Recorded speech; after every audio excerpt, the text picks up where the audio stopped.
اب اس اللہ کو ذہن میں مستحضر رکھتے ہوئے یتفکرون فی خلق السماوات والارض، آسمانوں اور زمین کی تخلیق میں وہ تفکر کرتے ہیں، غور کرتے ہیں اور سوچ بچار کرتے ہیں، گہرائی میں اترتے ہیں، تو ایک حقیقت ان پر منکشف ہوتی ہے، ربنا ما خلقت ھذا باطلا سبحانک فقنا عذاب النار۔ اے اللہ، تو نے یہ سب کچھ بیکار اور بے مقصد پیدا نہیں کیا، ہر شے میں حکمت ہے، ہر شے با مقصد ہے۔ سبحانک، تو پاک ہے اس سے کہ کوئی بے مقصد شے پیدا کرے یا کوئی بے مقصد کام کرے۔ بے مقصد کام کرنے والوں کو آپ کہیں گے پاگل ہیں۔ ربنا ما خلقت ھذا باطلا، ایک اور جگہ آیا ہے عبسا، تو نے یہ عبث پیدا نہیں کیا ہے، بیکار پیدا نہیں کیا ہے، بے مقصد پیدا نہیں کیا، ہر شے نتیجہ خیز ہے، ہر شے کے نتائج نکلتے ہیں، گھاس کا تنکا بھی بغیر حکمت کے نہیں ہے۔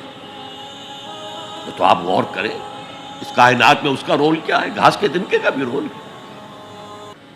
سبحانک فقنا عذاب اللہ، اس سے ان کا ذہن منتقل ہوتا ہے آخرت کی طرف اور آخرت کے عذاب کی طرف۔ کیوں، کیسے؟ اب یہاں فطرت اور عقل کا پھر امتزاج آپ دیکھیں گے۔ عقل نے فیصلہ کیا یہاں کوئی شے بے مقصد نہیں، نتیجہ خیز ہے۔ فطرت کہتی ہے نیکی نیکی ہے، بدی بدی ہے، اور ہونا تو یہ چاہیے کہ نیکی کا صلہ نیک ملے، اچھا ملے، بدی کا صلہ برا ملے، عقل کہتی ہے۔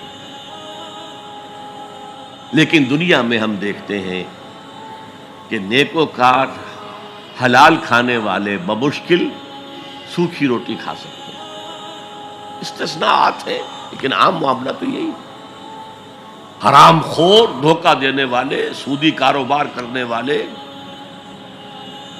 ہیروئن کا کاروبار کرنے والے، منشیات کا کاروبار کرنے والے، انسان کے صفری جنسی جذبات کو بھڑکا کر آمدنی حاصل کرنے والے، وہ عیش کر رہے ہیں۔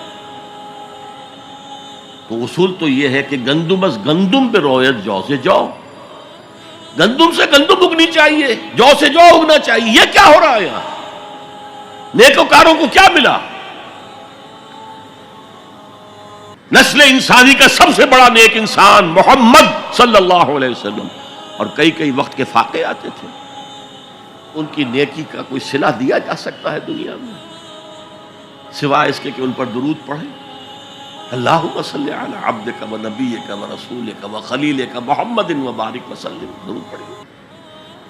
اور بدترین انسانوں کو آپ کیا سزا دے سکتے ہیں؟ ہٹلر نے اگر خودکشی نہ کی ہوتی تو آپ اگر فورسپ سے لے کر اس کا ایک ایک رواں رواں نکالتے اور اس کے مسلز کا بھی ایک ایک جو ہے علیحدہ کر دیتے تو کیا اس کے جرائم کی سزا ہو جاتی؟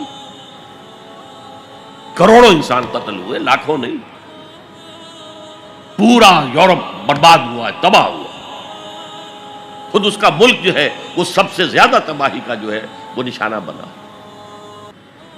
کہ دنیا میں ہم نے جزا و سزا کا کچھ نظام قائم کیا ہے، لیکن یہاں نہ جزا اتنی دی جا سکتی ہے جتنا کہ کوئی شخص مستحق ہے، جس نے پوری زندگی اسی میں لگائی کہ خیر کا پرچار کیا اور بدی سے روکا لوگوں، یہی اپنا وقت صلاحیت وہ پیسہ کمانے میں خرچ کر سکتا تھا، اس نے لگا دیا اپنے آپ کو، کون اسے صلہ دے گا یہاں؟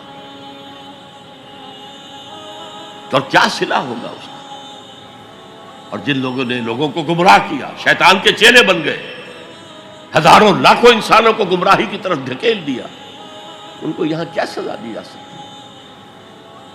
لہذا ثابت ہوا یہ دنیا نامکمل ہے۔ ایک دنیا، ایک عالم اور ہونا چاہیے، اور وہ ابدی ہونا چاہیے تاکہ پوری پوری بھرپور سزا ملے اور پورا پورا بھرپور اجر دیا جا سکے۔ یہ ہے منطق اور عقل کا تقاضا۔ خیر و شر یہ فطرت ہے، فطرت، خیر خیر ہے، شر شر ہے۔ آج کل کی دنیا میں تو کہہ دیا جاتا ہے nothing is good or bad, only thinking makes it so۔ نہیں، نیکی نیکی ہے، بدی بدی ہے، اور انسان فطری طور پر جانتا ہے کہ یہ نیکی ہے، یہ بدی ہے، یہ مورل لا ہے. میں نے کانٹ کا حوالہ دیا، دی مورل لا ود ان، ہمارے اندر ہے. اس کا تقاضا یہ ہے کہ نیکوکاروں کو ان کی نیکی کی جزا ملے، بدکاروں کو ان کی بدی کی سزا ملے. وہ یہاں پورا نہیں ہوتا. اول تو مجرم پکڑے ہی نہیں جاتے، پھر رشوتوں کے دھندے ہیں چھوٹ جاتے ہیں، ججوں کو خرید لیا جا سکتا ہے. بڑا جو ماہر وکیل ہے وہ جتنے گواہ کھڑے ہیں اس مجرم کے خلاف ان سب کو کاٹ دیتا ہے جرح کر کے. فرض کیجئے یہ سارے مرحلے طے کر لیے. میں نے مثال دی تھی، ایک بوڑھا آدمی ہے جس نے جوان کو قتل کر دیا. آج کل کیا ہوتا ہے کہ انگلی کی حرکت ہی ہے نا، پسٹل سے شوٹ کر دیا. اب آپ نے فرض کیجئے سارے مراحل طے کر کے اسے پھانسی کی سزا دے دی، تو کیا سزا بنی اس کی؟ وہ زندگی گزار چکا، کھا پی چکا، اپنے بچوں کو پال پوس چکا، وہ بچے اپنی اپنی جگہ پر ہیں، اس کی بیوی بھی یا بوڑھی ہے یا مر چکی ہے، اور اس نوجوان کا جوان بیوی جو ہے وہ بیوہ ہوئی ہے، چھوٹے چھوٹے بچے یتیم ہوئے. اور یہ بچے اب باپ کی شفقت اور باپ کی نگرانی سے سر پر سایہ نہیں رہا ہے باپ کا، اور ان کے آوارہ ہونے کا امکان بہت شدید ہے. وہ آوارہ ہوں گے تو کہاں کہاں تک ان کی آوارگی معاشرے کے اندر گندگی پھیلائے گی. انسان کے اعمال ایک وہ ہے جو وہ اپنی زندگی میں آگے بھیجتا ہے. میرے اور آپ کے اعمال جمع ہو رہے ہیں، کریڈٹ اور ڈیبٹ ہو رہا ہے، وہاں حساب کتاب ہو رہا ہے. ایک وہ اعمال کے اثرات ہیں جو پیچھے چھوڑ کر جاتے ہیں، بما قدم و اخر. وہ جو پیچھے اثرات ہیں، آج جو کوئی نماز پڑھ رہا ہے وہ حضور کے طفیل ہی پڑھ رہا ہے. جو روزہ رکھ رہا ہے وہ حضور کے طفیل ہی روزہ رکھ رہا ہے. حضور ہی نے سکھایا تھا. اسی لیے کہتے ہیں اللہم صلی علی محمد بعدد من صلی وصام، بارک علی محمد بعدد من قام. سجدہ و قام کہہ لیجئے، رکع و قام کہہ لیجئے. اے اللہ محمد پر درود بھیج ان سب کی تعداد کے حساب سے جو نماز پڑھ رہے ہیں، روزہ رکھ رہے ہیں. اس لیے کہ وہ محنتیں مشقتیں 23 برس کی تھیں جن کا یہ نتیجہ نکل رہا ہے.